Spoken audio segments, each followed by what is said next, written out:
ladies and gentlemen, this is Moed Mosani from ScreenBench.com, and today we have Natalia Paruz with us. And you might not know her from her face, but I'm telling you, you've already heard her music.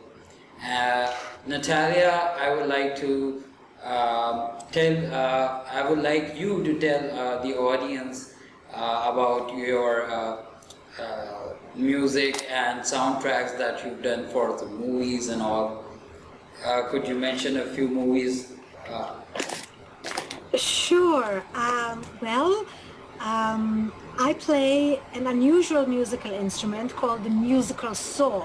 Yes. And it is an instrument that a lot of people don't know it exists, but you do hear it in movie soundtracks. So it is quite possible that even though you don't know what it is, you have heard it. There are movies going back in time that used it. For example, One Flew Over the Cuckoo's Nest with Jack Nicholson. His musical song all over the soundtrack. Right. The movie Cabaret with Liza Minnelli and Joel Grey has a scene where it's in the middle of the movie where you see Liza Minnelli walking into the cabaret space, and you even see the saw player playing in the corner.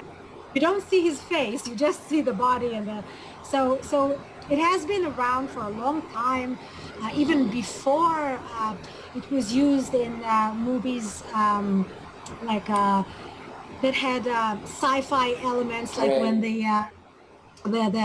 flying saucer comes down, what you hear sound is the sound of the saw. I have been playing the saw for about 20 years now, and I've played for many movie soundtracks. In most of them, you don't see me. You just hear it. Yeah. There is one movie where you do see me, and that's Dummy with Adrian Brody. And in that movie, there is a scene. It's an audition scene, and they had me wear a hideous pink dress, and they had me play the saw, so you can actually see me play. But in all the other movies, for example, Time Out of Mind with Richard Gere. There's a scene where he's walking through Grand Central Station, devastated, and you hear melody and the saw. Another Earth, which is a Fox Searchlight movie with actress Britt Marling. Exactly. In this movie, actually, I had the pleasure of coaching the actor who was to play the saw, and it was really fun. He did an excellent job. I taught him what moves to make, what you hear by playing. But as he was playing it, as he was being filmed, I was standing directly in front of him, motioning him, go up, go down, so that he will do the right moves with the saw. And I think it came out really, really good, very authentic looking. I also think so. It came out really well. And you didn't mention one more movie that you did soundtrack for is the HBO's The Jinx. Yes, that was an amazing experience. The saw is all over the soundtrack of this series, but the coolest part is at the very, very end, where there is this revelation. I don't want to say what it is to spoil it for people who haven't seen it. But the very, very end of the series is like, wow. And then you're just left in the dark, and all you hear after that is just the saw with no other instrument, and it just leaves you with eerie feel. Right. This particular instrument, I believe, plays a very overlooked yet very, very important part in movies and all, because that kind of music that has to be very, very well placed, and the kind of music that you play on a particular scene has to be very much,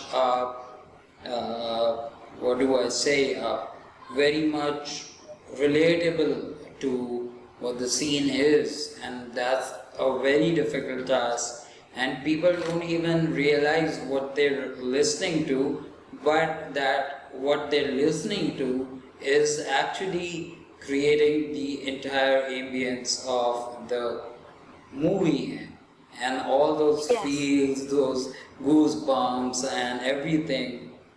So this particular instrument has been, I believe, overlooked.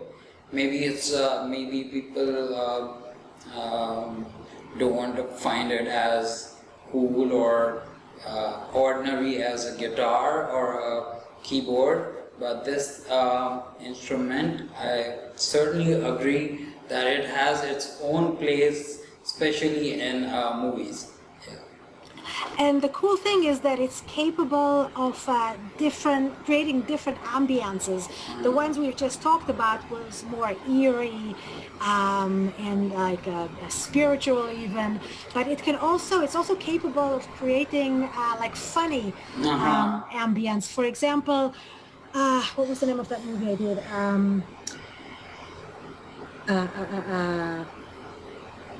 When Jack Went Glamping.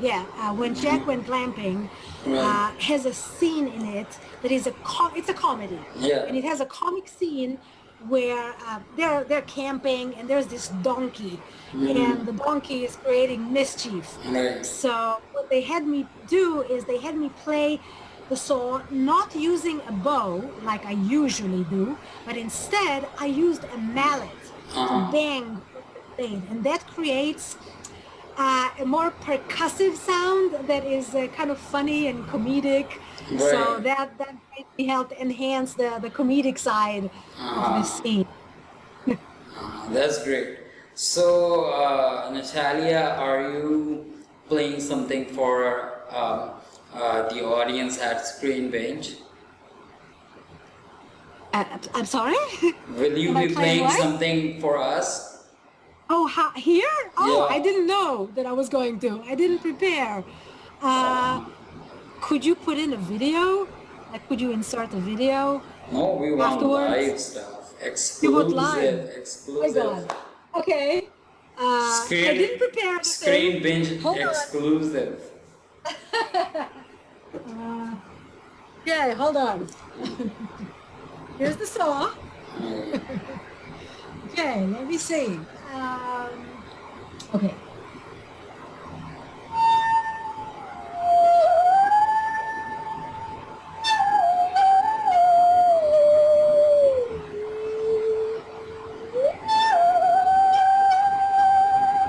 Amazing.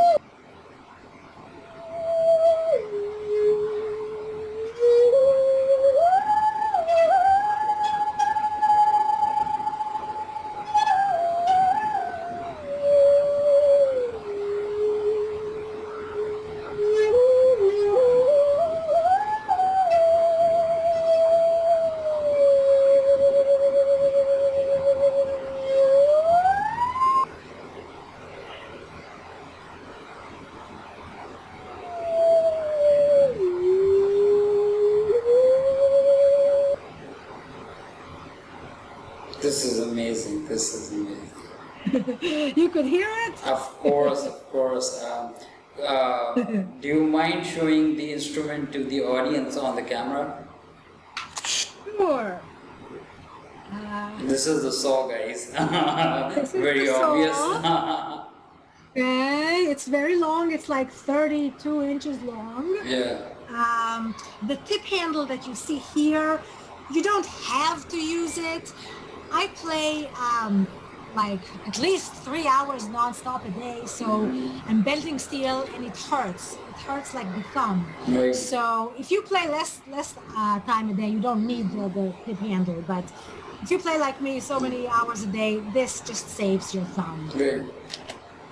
Yeah, and otherwise it's a saw. You can see in the background. Can you see on my wall? Yeah. There's saws hanging. Yeah. Those are just regular saws. If you have a saw at home, it plays. You don't have to do anything special to it. Really? Yes. that's the beauty of this instrument. They used to call it the poor man's violin. Wow. Because, violins cost a lot of money, so Yeah, of anybody course. can afford to have. And it's always been related with luxury and money and everything. Violin. Exactly. So that's what's so cool about the saw, and it actually was started 300 years ago Wow. by lumberjacks, by woodcutters. Wow. People who were working in the forest, cutting down trees, and I imagine that while they were cutting a tree down, a piece of wood like disconnected from the tree and like hit the blade, and the sound came out like wow. And that's how they discovered that they can make sounds with it. So what was the inspiration behind becoming a saw player? Or as you call yourself, the Saw Lady. Right.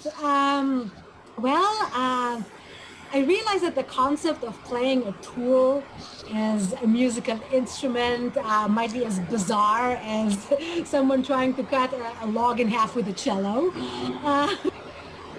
And it might be baffling to some that one can regard with such tenderness an instrument that is usually associated with bloodbaths and deforestation. But that is precisely why I love it so much, because for me, playing the saw has a poetic meaning as well as a musical one, showing that everything in life has a destructive side as well as a creative one. And it's your choice which one you want to use. That is beautiful. And very wise. I think it just came out. Of nowhere, right?